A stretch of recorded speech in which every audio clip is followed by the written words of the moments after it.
आज नांदेड जिल्ह्यामध्ये बऱ्याच वेळा येऊन मी जे काही आदरातिथ्य केलं त्याबद्दल नांदेड जिल्ह्याचं प्रथमतः सगळ्यांचं मनापासून आभार व्यक्त करतो. तर मला वाटतं सगळ्यांनी जेवण केलं चालेल थोडं आळसल्यागत वाटतं. एक घोषणा देऊन जरा मळगळ निघेल. स्वाभिमानी शेतकरी संघटनेचा विजय असो. एकच गट्टी राजू शेट्टी. आज या ठिकाणी आमचे सगळ्यांचे मार्गदर्शक आदरणीय कुपले सर, त्याचबरोबर मोठ्या भावाप्रमाणे माझ्या पाठीवरती हात ठेवणारे नेहमीच आपल्या राज्याचे प्रदेश उपाध्यक्ष प्रकाशदादा बालवडकर, माझे मार्गदर्शक अनिलदादा पवार, त्याचबरोबर मयूरदादा बोर्डे, सूर्यभान जाधव आणि तुमचा खरा तर जो हळदीचा पट्टा, पीक विम्याचा पट्टा, आम्ही ऊस बागायतदार, केळीवाले बागायतदार, द्राक्षेवाले, डाळिंबवाले बागायतदार, आम्हाला पीक विम्यातलं काय कळत नाही. ज्या वेळेस वेळ येईल त्यावेळेस हनुमंत गोरेंना आम्ही विचारतो आणि मार्गदर्शन घेतो आणि त्या भागातला प्रश्न आम्ही सोडवण्याचा प्रयत्न करतो. खरं तर आपले ज्येष्ठ काका, त्यांना बघून मला खरं एक एनर्जी आली. आज जो थकलेला माणूस एवढ्या वयामध्ये आणि त्यांची जी काय आतून एनर्जी आहे ती एनर्जी पुन्हा एकदा दहाती चपळ आमच्यासारख्या कार्यकर्त्यांना दिली. पहिल्यांदा मी तुमच्या सोलापूर जिल्ह्याचं नांदेड जिल्ह्याचं प्रथमतः कौतुक करतो, कारण की तुम्ही केलेल्या ज्या पावती म्हणून दादा, मला माझ्या तालुक्याचाच कृषी मंत्री असल्यामुळं त्या ठिकाणी माझी छाती खरं तर 56 इंच फुगली होती, कारण की तुम्ही जो महाराष्ट्रामध्ये सगळ्यात पीक विमा जास्त मिळवून दिला होता त्याचा नामोल्लेख मला बघून भर सभेमध्ये तुमचं गुण गौरव राज्याच्या कृषी मंत्र्यांनी माझ्या तालुक्यात तुमचं अभिनंदन, त्याबद्दल तुमचं सगळ्यांचं आता राहिला प्रश्न. मला वाटतंय आता आपण सगळ्यांनी काय आम्ही मार्गदर्शन वगैरे करायला काय आलं की समन्वयक समिती, संवाद यात्रा आहे, तुमचं नेमकं काय चाललंय आणि आपण संघटना म्हणून काय केलं पाहिजे ह्या गोष्टीवरती चर्चा करण्यासाठी आपण सगळ्यांनी एकत्र. मला वाटतंय या ठिकाणी आमच्या बंधूंनी संघटनेमध्ये आल्यानंतर काय अडचण येतात, आंदोलन केल्यानंतर काय अडचण येतात, अशा स्वरूपाच्या आमच्यासारख्या कार्यकर्त्यांना तुम्हाला वाटतंय आम्हाला अडचणी आल्या नसतील. आम्ही सर्वसामान्य कुटुंबातली पोरं, आमच्यावरती आता तुम्हाला माहिती आहे बारामतीतला मी राहणार. काँग्रेस इथं मला वाटतं थोडं संविधानाला वागणारी माणसं आहेत काँग्रेसची. मी गेल्या भारत स्वातंत्र्य झाल्यानंतर सुद्धा मी वाचत आलेलं आहे, त्यापूर्वीचं आणि नंतरचं सुद्धा. पण राष्ट्रवादी सारख्या बलाढ्य अशा प्रस्थापित त्या ठिकाणी बिल्ला लावणं सुद्धा किती अवघड असतं. मला वाटतं तुम्ही कुटुंबाला काम केलं त्यामुळे तुम्हाला अनुभव असतो. अशा ठिकाणी मी काम करतो, मला भरपूर त्रास झालेला. पण बंधूंनो, आपल्याला काम करत असताना कुठेही खचायचे काही कारण नाही. मला वाटतंय तुम्ही आता सांगितलं साहेबांनी दौरा काढला पाहिजे. निश्चित मलाही वाटतं साहेबांनी बारामतीला जर आठवड्याला यावं, मी सभा घ्यायला तयार आहे, महिन्याला यावं, वर्षाला यावं. पण बंधूंनो, आताच काका म्हणले की सगळ्या संघटना एकत्र आल्या पाहिजे. मला आज सांगायला अभिमान वाटेल, जे शरद जोशी साहेबांना जे काम जमलं नव्हतं, 2 वेळेस शरद जोशी साहेबांनी प्रयत्न केला होता सगळ्या भारतातल्या संघटना एकत्र बांधण्याचं काम, खऱ्या अर्थानं मी त्याचा साक्षीदार आहे. पुण्याला शरद जोशी साहेब ॲडमिट होते आणि पडलेल्या बेडवरून राजू शेट्टी साहेबांच्या खांद्यावरती हात ठेवला आणि सांगितलं, राजू मला जे जमलं नाही ते तू करून दाखव. 173 संघटना भारतातल्या राजू शेट्टी साहेबांनी एकत्र केली. मग या देश पातळीतला सगळा प्रपंच सांभाळायचा, राज्यातले विषय, देशातले विषय हे सांभाळत असताना अनेक ठिकाणी मोठमोठी आंदोलनं चालत असतात, त्या ठिकाणी त्याला जायचं असतं. म्हणजे एवढ्या मोठ्या नेत्याला एवढा प्रपंच सांभाळत असताना त्या ठिकाणी आता तुम्हा आम्हाला राजू शेट्टींची अपेक्षा न करता तुमच्या आमच्यातच एक राजू शेट्टी तयार करावं लागणार. येणाऱ्या काळामध्ये अन्याय करणाऱ्यापेक्षा सहन करणारा खरा गुन्हेगार आहे हे आपल्याला माहीत असताना सुद्धा आपण गप्प बसतो, ही आपली चुकी आहे.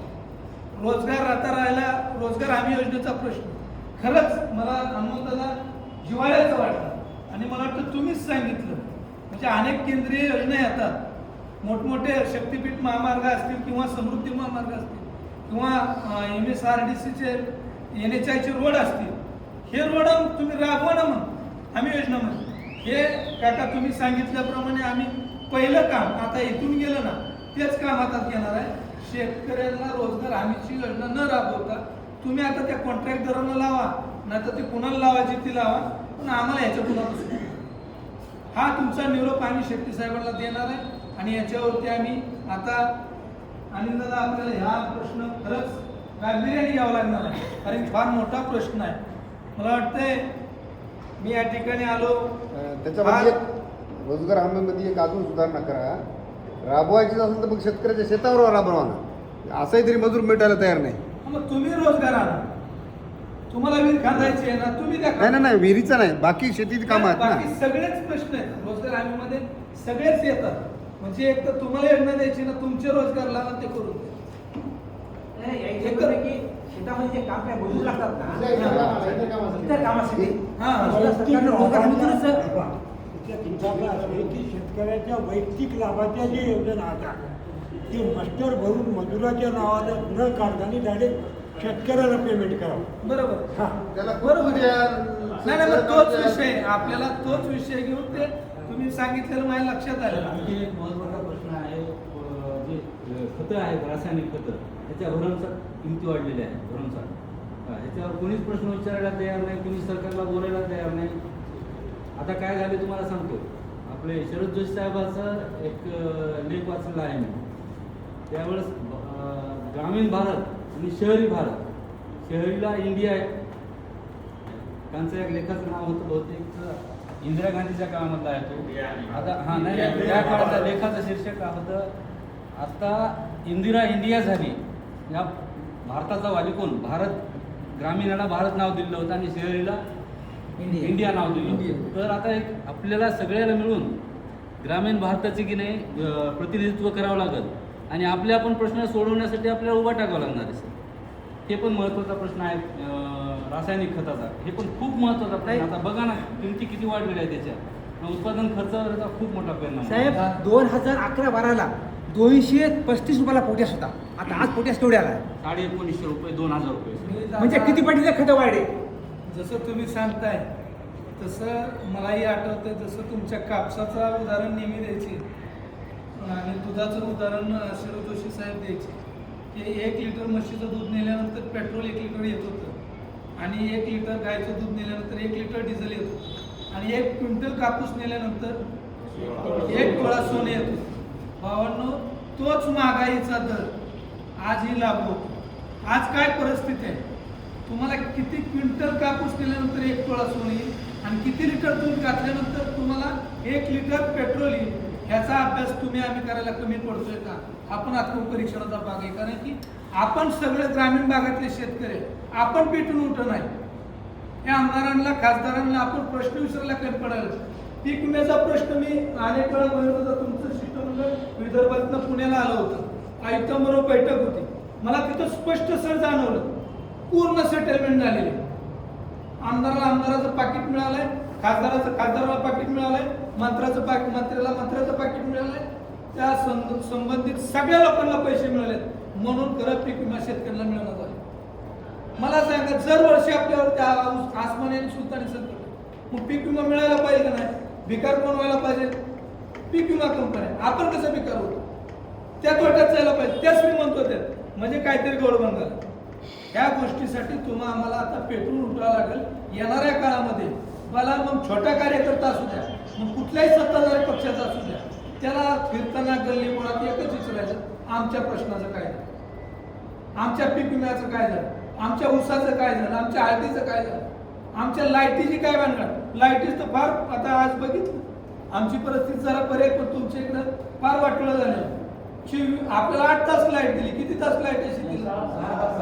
कसले 6 तास, ते पण नीट नाही. आम्ही 3 दिवस झालं मराठवाड्यात 3 तास. अशी परिस्थिती आहे. हे विद्रावक सत्य आहे. आम्हाला आपण बोललं नाही म्हणून ही वाईट परिस्थिती आणली.